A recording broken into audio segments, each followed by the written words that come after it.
Jujur nih waktu SMA kan sebetulnya aku jarang belajar, cuman Tuhan kasih aku otak pintar, jadi setiap teman-temanku itu kalau mau ada PR ulangan, aku todongin dulu bakso. Oh gitu. Supaya buat nyontek hasilku dong. Aku juga nggak mau rugi, enak aja lo nyontek doang. Itu, tapi aku masih kesakitan itu, jadi aku trauma banget. Jujur, sebetulnya masa kecil itu adalah masa yang seharusnya bahagia, jangan terima penderitaan, karena itu akan terbawa sampai kita tua. Gitu ya. Buat kita trauma. Aku minum aja tuh obat-obatan yang aku punya, Antimo, kayak Decolgen, Bodrek, semua aku semua itu minum. langsung diminum. Aku bilang, Tuhan minta maaf ya Tuhan, saya harus mengakhiri. Bagaimana saya harus mempunyai karakter seperti Tuhan, mengampuni orang-orang yang bersalah, sekalipun itu orang tua saya. Iya.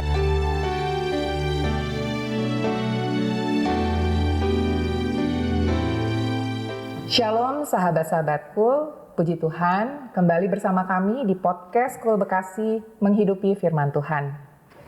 Teman-teman, mungkin kita pernah mengalami permasalahan, persoalan, atau apapun itu yang berat sekali, atau bahkan malah sangat melelahkan, sehingga kita lihat tidak ada jalan keluar. Teman-teman biasanya apa yang dilakukan kalau sedang menghadapi hal-hal seperti ini? Menyerah? Ambil jalan pintas, atau malah marah dan kecewa kepada Tuhan, atau sebaliknya, berserah dan mendekatkan diri kepada Tuhan. Teman-teman, topik kita pada hari ini mengenai tiada menyerah dalam Tuhan dan tetaplah setia. Bersama kita di sini sudah ada seorang pejuang, dan saya yakin dia sangat percaya bahwa pertolongan Tuhan tetap selalu ada di dalam kehidupannya. Shalom Kak Elizabeth. Shalom. Oke, bagaimana kabarnya hari ini? Luar biasa, Tuhan baik. Tuhan sungguh baik ya. Iya, amin. Kak Elisa, boleh cerita dulu sedikit saat ini kegiatannya apa saja? Saat ini aku lagi kuliah di STTREM. STT itu mungkin bisa disebutkan Sekolah Tinggi Teologi. Teologi, Iya. Oke. Setelah sebelum COVID saya kerja di kantor notaris, tapi kena PHK. Jadi saya kemarin kan kuliahnya malam, sekarang diganti jadi kuliah pagi by Zoom. Oke. Terus dulu sebelum COVID saya biasanya pelayanan marginal, sama ke penjara, terus ke rumah sakit karena COVID, jadi di-cut. Akhirnya saya jualan es krim. Jualan es krim? Iya, Joyday. Oke. Buat ngisi waktu. Iya, jadi sembari sekolah, kuliah, sekalian berjualan juga ya. Wow. Terus terakhir-terakhir ini setelah COVID selesai, saya membangun sebuah komsel di mana pendetanya seorang dokter dari India. Oke. Iya, jadi saya bangun komsel di situ. Kemudian saya bantu dia pelayanan di situ. Ya, apa aja yang saya bisa bantu, misalnya hitung persembahan, WL, terus jadi asar, pokoknya apa yang saya bisa bantu karena dia gereja baru bangun 1 tahun. Oke, jadi saat ini lumayan ya kegiatannya ya, ada berjualan juga, kuliah, sambil kuliah dan pelayanannya, itu semua dilakukannya. Oke. Kak Elisa, kemarin kan kita sempat ngobrol-ngobrol ya, dan saya dan kami merasa bahwa Kak Elisa adalah seorang pejuang loh ini. Dengan tema kita kan juga pada saat ini adalah mengenai survivor. Mungkin Kak Elisa bisa berbagi sedikit dengan teman-teman kita mengenai pergumulan dan juga peristiwa masa lalu yang pernah dan telah dilalui. Saya dari keluarga broken home, jadi saya tidak pernah tinggal sama orang tua, saya tidak pernah merasakan kasih sayang orang tua. Sejak TK sampai SD kelas 4, saya dititip sama oma dari papa saya.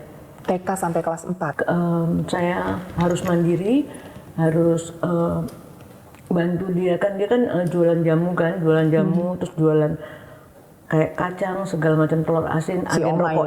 Jadi saya harus bantuin dia supaya saya dapat uang jajan. Nenek saya bilang, saya sebetulnya bisa kasih kamu uang, tapi kamu nggak belajar mandiri, kamu nggak ngerti bagaimana beratnya kehidupan, bagaimana kamu harus tetap punya uang jajan sendiri tanpa harus bergantung sama orang tua. Makanya kamu saya ajar mandiri supaya kamu kelak kalau kamu dewasa kamu nggak kaget sama kehidupan. Itu Kak Elisa masih SD tuh digituin? TK, SD? Iya, saya harus nyuci baju sendiri, pokoknya peralatan bersihin kamar sendiri, terus bantuin dia kan jualan kue juga, bantuin dia jualan kue, terus bantuin dia jualan jamu kalau Itu sore. dilakukan pada setelah pulang sekolah dong? Iya, Atau setelah pulang bagaimana? sekolah. Langsung bantu-bantu oma gitu ya? Istirahat, makan dulu, istirahat, terus baru sorenya kan dia jualan jamu tuh. Jadi saya ngerti bagaimana hidup ini kita nggak boleh bergantung sama orang, kita harus berjuang sendiri, mandiri, dan tidak maksudnya ya tidak bergantung sama orang lain. Itu Kalau sih. Kak Elisa nggak mau bantu gitu, emang diapain? Tidak kasih uang jajan. Oh gitu ya? Risikonya. Waduh. Terus setelah itu gimana Kak? Setelah melewati SD itu masih terus sama oma tinggalnya? Iya, masih sama oma. Terus kira-kira saya usia 8 tahun itu saya pernah diajak ke Bali kan sama om saya, sama oma itu. Nah, saya kan suka main, saya kan orangnya iseng, suka lari gitu kan. Saya sempat ke Gulung Ombak itu di Bali, di Pantai Kuta. Umur berapa waktu itu? Umur 8 tahun, waktu masih SD. Terus dari sebelumnya saya jago berenang, cuman karena itu saya takut.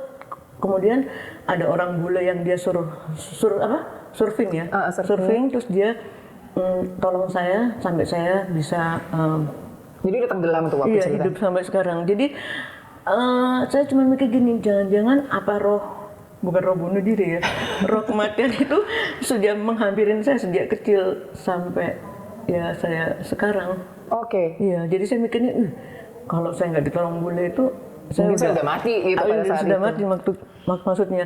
Tapi Tuhan baik, melalui orang bule itu Tuhan dia tolong saya, dia seret saya, terus akhirnya saya selamat. Jadi setelah SD lanjut Terus, lagi, apalagi yang dilalui Kak waktu Elisa? saya SD itu mama saya sama papa saya jujur dia orang pemusik semua.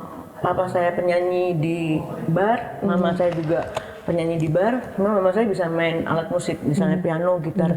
Cuma saya suruh belajar saya nggak mau. Cuma saya suka nyanyi karena suka dengerin dia. Jadi saya otodidak. Mungkin karena seni kali ya, jadi menurun. Iya, Dan bisa bernyanyi ya, iya. Kak Elisa ya? Jadi waktu saya ditinggal orang tua saya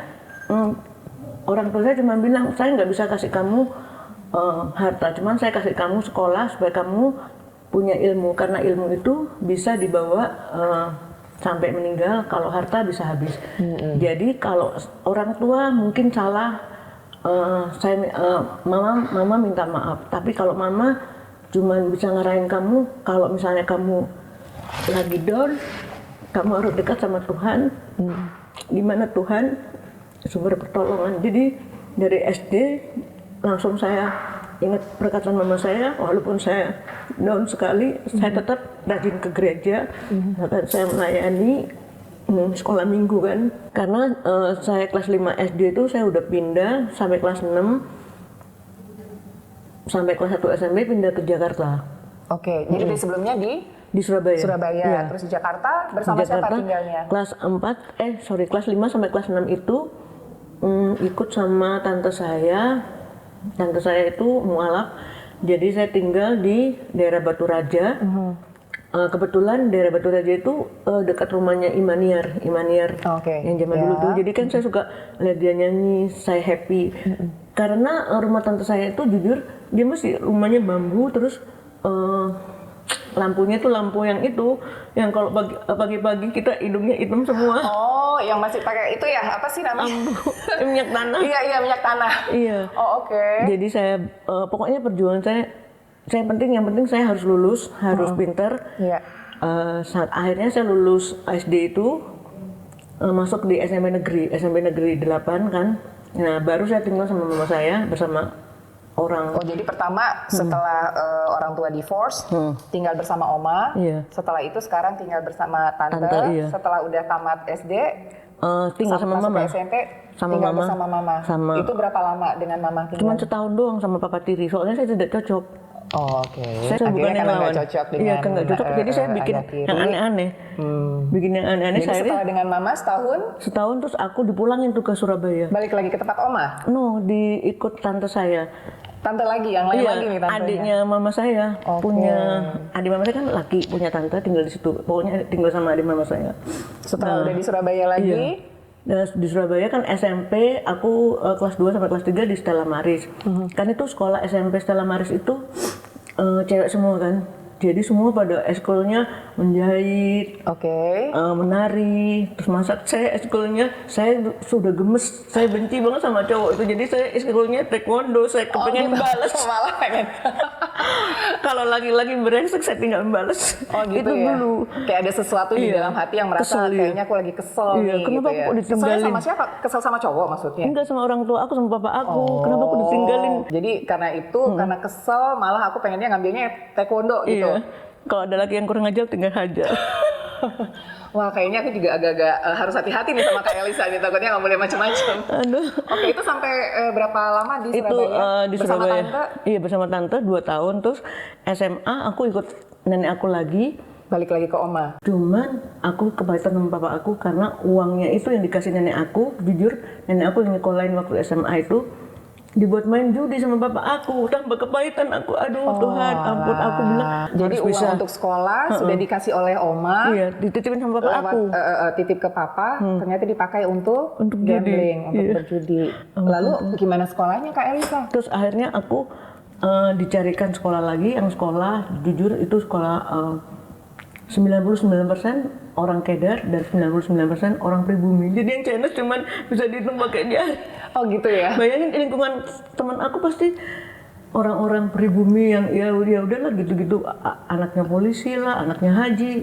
Tapi saya nikmatin aja karena kan saya harus lulus, harus lulus. Iya. Kalau aku nggak lulus sekolah, Itu negeri maksudnya? bukan swasta gigi swasta itu terdiri dari berbagai Oh, itu macam. SMA-nya SMA swasta. Iya, Swasta tapi swasta yang bukan orang Kristen, bukan. Yang campuran lah bukan. Iya. SMA swasta yang umum ya, Iya, yang untuk umum. yang mana? Iya, terus. Lalu Terus akhirnya lulus. karena aku kan jujur nih waktu SMA kan aku sebetulnya aku jarang belajar, cuman Tuhan kasih aku otak pintar, jadi setiap teman-temanku itu kalau mau ada PR ulangan aku todongin dulu bakso. Oh gitu. Supaya buat nyontek hasilku dong. Aku juga nggak mau rugi. Enak aja lo nyontek doang. justru Nggak ada gitu timbal ya? baliknya, iya. Oke. Terus aku punya saudara itu. Nggak belajar tapi dikasih otak pinter. Oh berarti dengan hanya membaca melihat aja udah langsung tahu dong ya gitu Iya. pelajarannya. Itu Itu juga ya Kak Elisa ya kalau itu gitu ya. Tuhan nggak tahu deh. kasih ekstra kekuatan aku lewat otak. Terus akhirnya aku punya sister tinggal sama aku, sister sepupu kan. Dia kerja. Jadi dia bagian R&D yang rokok-rokok itu reject. Nah itu aku untuk dapat uang jajan, aku jualin tuh rokok-rokok termasuk aku dan ngisep juga. Itu pas SMA atau sih sudah tamat SMA? Oh SMA. Jadi iya. selama SMA itu Iya. belajar juga. Terus kalau misalnya untuk cari tambahan juga boleh bantu kamu Iya. punya PR, tapi kasih aku makanan atau apa, jajanin aku Iya. makanan atau apa seperti itu. Terus kemudian ada lagi tambahan misalnya apa tadi sebutnya itu kayak pabrik. Iya, pabrik rokok. Dia pabrik rokok. aku punya sister itu R&D kan pasti dia bawa pulang rokok reject dong. I Jadi aku see. jualan, Iya, dijualin ke anak-anak sekolah itu. Termasuk berarti berdosa juga ya bikin anak orang rokok. Wah kalau itu sih Aduh, saya nggak bisa ampun, menilai. Terus jadi selama 3 tahun tuh ya, selama Iya, 3 SMA itu tahun, semua iya. dilewati, dijalani gitu. Tapi tinggalnya tetap dengan Oma pada Iya, saat dengan itu. Oma, iya. Bertambah lagi satu tetap juga membantu Oma Iya, berjualan. gue ngadu sama jualan terus ya udah deh, terus saya lewatin lulus SMA, saya akhirnya saya menikah sama yang saya bilang orang itu dikat iya, aja di ntar. menikah, Itu iya. Jadi saya ingat waktu itu setelah menikah nggak lama. Menikah nggak lama aku punya anak, anaknya cewek kan. Aku masih kerja tuh, kumpulin uang karena aku harus kuliah sendiri. Oh gitu. Kuliah sendiri, akhirnya udah punya anak 1, terus punya anak 2, baru saya kuliah di Jakarta. Jadi Kak Elisa, ini aku mendengarnya aja udah langsung, wah. Selama menjalani itu semua Kak Elisa, boleh nggak cerita ke kita hal yang terberat apa yang dirasakan? Waktu saya waktu SMP kan saya tinggal di rumah tante saya. Nah itu nenek saya itu sama tante saya, adik papa saya, dia benci sama mama saya karena cerai kan. Saya kan pernah ikut mama saya di Jakarta, jadi tahu dong papa tiri saya bagaimana. Tapi saya nggak mau ngaku. Akhirnya saya dicubitin, dipukulin pakai sapu lidi. Kan di rumah nenek saya ada sumur. Saya udah mau diceburin ke sumur, dibunuh di sumur itu. Aku bilang ya Tuhan, aku udah pasrah deh kalau aku memang harus meninggal dengan cara begini. Tapi nggak tahu tiba-tiba Tuhan tolong saya. apa Sampai dia segitunya ya? tangannya kram atau bagaimana, aku dipukulin tuh bener-bener, aku langsung ingat Tuhan Yesus aja dipukulin, ya udah deh aku berserah kayak Tuhan Yesus. Terus, tapi akhirnya entah nenek aku tangannya terus sakit, dia kesakitan, tante aku juga akhirnya kan nenek aku kan udah ada umur, dia nolong, lu kenapa mama, kenapa ma, akhirnya dia itu, tapi aku masih kesakitan itu, jadi aku trauma banget. Jujur sebetulnya masa kecil itu adalah masa yang seharusnya bahagia, jangan terima penderitaan karena itu akan terbawa sampai kita tua. Gitu ya. Membuat kita trauma.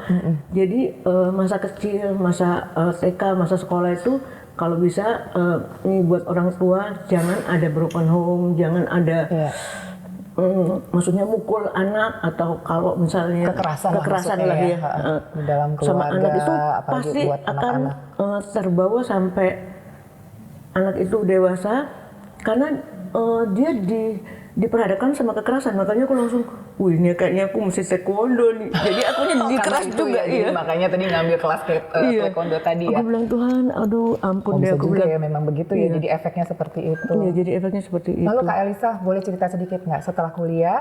Tadi kan berkeluarga, tapi akhirnya berpisah ya, dan sudah punya anak ya, waktu itu satu ya. Apa aja yang Kak Elisa lakukan untuk menghidupi, untuk memenuhi ekonomi dalam membesarkan anak dan juga untuk kebutuhan sehari-hari? Waktu setelah saya kerja di Surabaya itu, saya kan ikut suami dulu. Saya kerja di Surabaya itu waktu itu setelah sekolah itu saya jadi itu loh, jadi kasirnya bioskop di TP. Oke, kasir bioskop. Terus kemudian sambil jualan kue tuh, saya kan jualan kue. Nenek saya kan pintar bikin kue, terus catering juga, bantuin catering. Nah terus saya pikir wah saya kalau cuman begini doang nggak ada kemajuan nih, cuman ikut orang kerja terus kan sampai bongkok juga nggak bisa kebeli apa-apa. Jadi terus suami saya ajak saya pindah ke Medan. Oke, ke Medan juga pindah ke sana. Ke Medan di Tebing Tinggi lah tepatnya. Terus karena dia gambling juga, jadi kita abis-abisan tuh di situ, padahal dia dikasih satu toko loh. Terus aku bilang gini, wah ini kalau begini caranya. Tadi ini ke sana maksudnya mau berdagang gitu? Iya berdagang, tapi ternyata lingkungannya dia ya minum lah, gambling lah. Oh alah, jadi terus aku akhirnya udah deh aku malah berjudi. Iya, karena aku pikir aku menikahnya cuma cara nggak pakai hukum, jadi aku langsung kabur tuh ke Jakarta. Karena tidak ada catatan sipilnya, kemudian tidak secara catatan sipil. Jadi Kak Elisa merasa ya udah tak tinggal aja gitu. Iya, terus aku mikir gini, dulu kan waktu aku masih sekolah itu kan aku rajin pelayanan sampai kemana-mana, sampai ke desa-desa. Begitu saya menikah, saya karena memang kerja, ngurus anak, ngurus laki, jadi cut semua. Terus akhirnya kabur tuh saya ke Jakarta. Saya ikut sama mama saya, kumpul sama Papa Tiri. Terus kan mama saya juga punya anak kan, anaknya seumuran sama saya. Nah itu berantem terus. Terus aku bilang, wah ini aku nggak bisa kerja nih kalau begini. Akhirnya anak saya titipin ke Surabaya. Aku punya langganan tukang pijit karena nenek saya udah tua kan. Dia nggak mau dititipin kalau nggak ada yang ngasuh. Adik saya kuliah terus sibuk, nggak bisa jagain anak saya kan, karena dia tinggalnya di Rungkut. Aku di daerah pusat Surabaya. Akhirnya aku titipin sama ibu tukang pijit, saya tinggal bayar tiap bulan berapa. Kak Elisa dari Medan pindah ke Jakarta karena di Jakarta harus bekerja ya intinya ya. Jadi tapi makanya anaknya dititip lagi di Surabaya. Makanya aku kadang-kadang, aku juga berdosa nih anak ditinggal-tinggal begini. Jadi selama di Jakarta apa yang pekerjaannya apa aja? Tadi udah pernah jadi kasir bioskop. Terus kemudian udah berjualan kue, terus udah pernah mencoba untuk berdagang, tapi karena dipakai untuk judi, habis lah, bangkrut. Jujur nih saya sempat nyanyi di kafe karena saya penyanyi kafe. Wow. Sampai aku kuliah sendiri, bayar sendiri, terus pokoknya tinggal di dunia persilatan. Jujur nggak enak sih, tapi Tuhan ampuni aku deh, tapi aku butuh gitu loh. Terus Kak Elisa pernah merasa menyerah nggak sih? Iya. Itu kapan tepatnya dan apa yang dihadapi pada saat itu sampai akhirnya pengen menyerah? Iya, waktu itu saya habis dari Medan itu saya kan kerja di garment kan.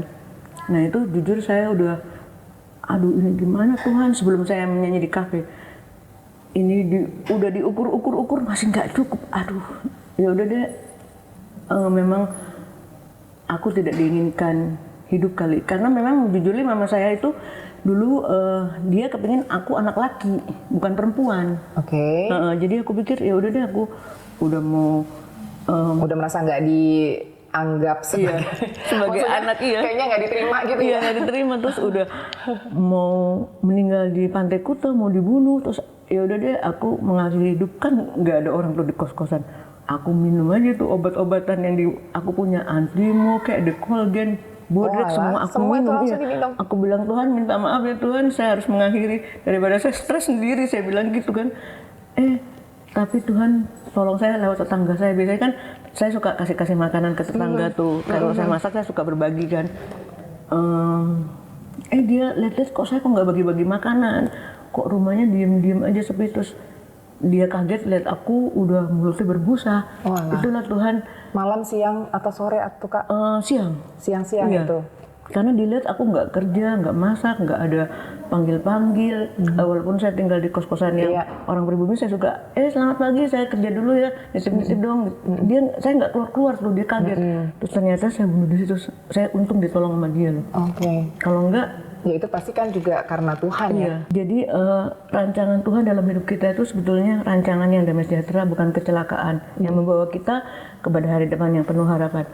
Jadi seketika kita lahir, Tuhan juga udah merancangkan yang terbaik untuk kita. Sebetulnya kalau bisa memilih, Tuhan kenapa aku pernah protes gini, Tuhan kenapa aku nggak dilahirkan di keluarganya kayak Jokowi, keluarganya Lim Sulong, atau keluarganya Maksudnya Neni Junaidi. kenapa aku tidak dilahirkan Kenapa aku di keluarga yang berkecukupan, maksudnya seperti itu. Tapi apa, dengan melewati itu pernah benar-benar sampai ingin menyerah dan akhirnya pengen untuk mengakhiri hidup, tapi ternyata Tuhan masih kasih pertolongan. Apa yang kira-kira yang Kak Elisa rasakan gitu loh, pertolongan Tuhan tuh yang seperti apa gitu loh? Saya cuma merasa saya sendiri, Tuhan, saya nggak ada siapa-siapa. Anak saya jauh, saya ditinggalin orang tua, ditinggalin suami. Tuhan, aku harus gimana? Tapi ketika aku hidup bersama tetangga kan saya orangnya tuh nggak bisa hidup sendiri. Jadi saya suka, ya udah saya masak, saya bagi-bagi. Saya merasa tetangga saya juga merasa kamu orangnya baik, kamu suka ramah, kamu suka membagi. Nah pada saat kamu tidak membagi, saya curiga kamu kenapa, mungkin kamu sakit atau kamu bagaimana. Itulah Tuhan. Tuhan bisa pakai orang lain untuk menolong kita.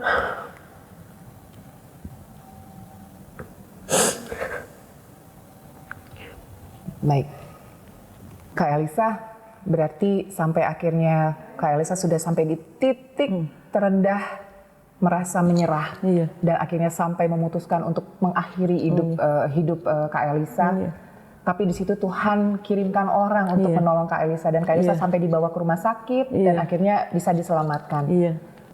Bagaimana Kak Elisa bisa akhirnya berjuang dan oke, I have to move on, saya harus terus maju. Saya cuman mikir gini, saya orang berdosa Tuhan, tapi Tuhan Maha Pengampun. Karena saya suka ingat doa Bapa kami. Ampunilah seperti kami juga mengampuni orang bersalah kepada kami. Saya juga kadang-kadang firman Tuhan itu yang kita baca menguatkan sepintas kalau kita masalah. Karena Tuhan udah mengampuni lo, masa lo nggak mau ngampuni orang-orang yang bersalah sama lo? Jadi saya ambil sisi positifnya dari situ. Saya pikir ya Tuhan, saya mau mengampuni, saya mau belajar bagaimana saya tetap survive sama Tuhan. Mungkin Tuhan lewat hidup saya, Tuhan mau pakai saya supaya saya bisa menguatkan orang-orang yang seperti saya. Amin. Jadi saya cuma ingat satu film yang terus terngiang-ngiang sampai sekarang, The Passion. Itu bagus sekali. Walaupun Tuhan Yesus dicambuk, diludahi, bahkan dicaci maki, dia tetap stay, dia tetap tanpa suara, tanpa buka Dan dia suara. malah memaafkan Dia mereka, memaafkan yang jelas. mengampuni Itu mereka. luar biasa banget, dan itu menginspirasi saya sampai hari ini. Iya, Bagaimana saya harus mempunyai karakter seperti Tuhan, Iya. mengampuni orang-orang yang bersalah, sekalipun itu orang tua saya, iya, bahkan nenek saya, iya. Memang kepahitan mungkin itu teman-teman ya. saya. Jujur li, mungkin teman pelayanan kadang-kadang juga bisa menyakitkan saya. Iya. Tapi Tuhan luar biasa. Jadi itu yang Kak Elisa pegang bahwa Sampai saat ini aku dengan bisa itu hidup saya tetap karena berjalan. Tuhan. Iya. Iya. Wow, haleluya. Dan Kak Elisa, sekarang kan Kak Elisa sedang kuliah justru ya di sekolah teologi ya. Apa yang ingin Kak Elisa lakukan nanti setelah melewati selesai kuliah ini? Iya. Terus akhirnya berbekal sekolah baru, itu saya di STT Lets, punyanya Abalok, baru D1, sampai akhirnya Tuhan bawa saya pelayanan di lewat suara saya, pelayanan di satu gereja. Saya choir di situ, terus saya WL di situ, DWL di Komisi Pemuda. Kemudian mereka kan buka satu ada IO, orang meninggalkan IO kematian lah. Saya jadi pemandu di situ. Syaratnya harus sekolah Alkitab, STT lulus. Cuman karena saya pelayanan di situ, jadi mereka angkat saya sebagai pemandu walaupun saya cuma D1. Tapi karena saya melayani dengan hati seperti Kristus melayani saya dengan penuh kasih, saya juga melayani mereka yang keluarganya ditinggalkan, yang sudah sedih. Jadi saya tetap melayani mereka. Terus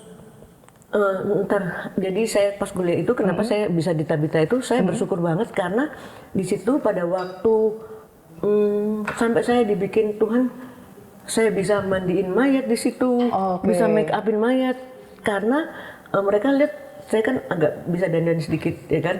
Jadi saya dibawa sampai saya, kalau tukang make up mayatnya nggak ada, saya yang make upin mayat. Tukang mandi mayatnya nggak ada, sampai Tuhan Mandiin mayat jenazah juga. Itu Tuhan pekerjaan apa sih, aku bilang gitu. Ya ampun, ya udah deh, aku akhirnya karena satu dan lain hal teman saya ya itu yang banyak yang Itu iri sampai kan. sekarang nggak dilakukan? Enggak, karena kan mereka iri. Saya tidak sekolah teologi lulus, kenapa kok dikasih pekerjaan segitu banyak, terus langganannya banyak gitu loh. Iya.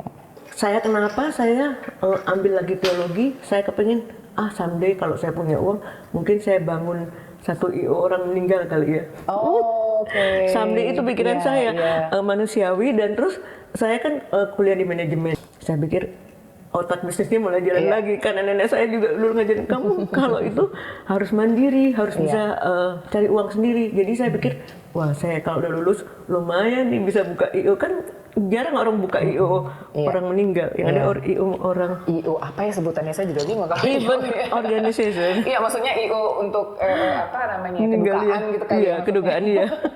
Oke. Kak Elisa, boleh kasih kita nggak firman Tuhan yang selalu Kak Elisa pegang?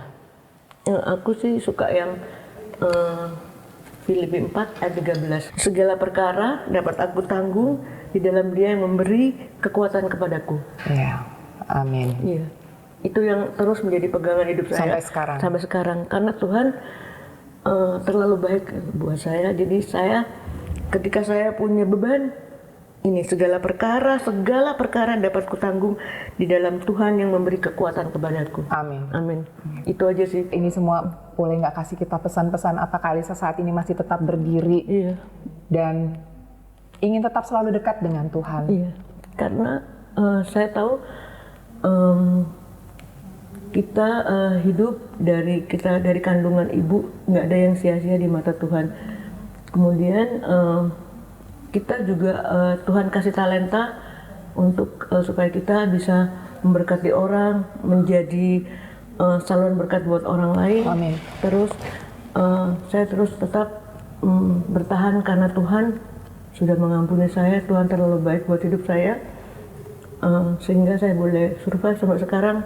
Semua karena Tuhan baik, Tuhan Maha Penyabar, Tuhan itu sahabat, Tuhan itu segalanya buat hidup saya.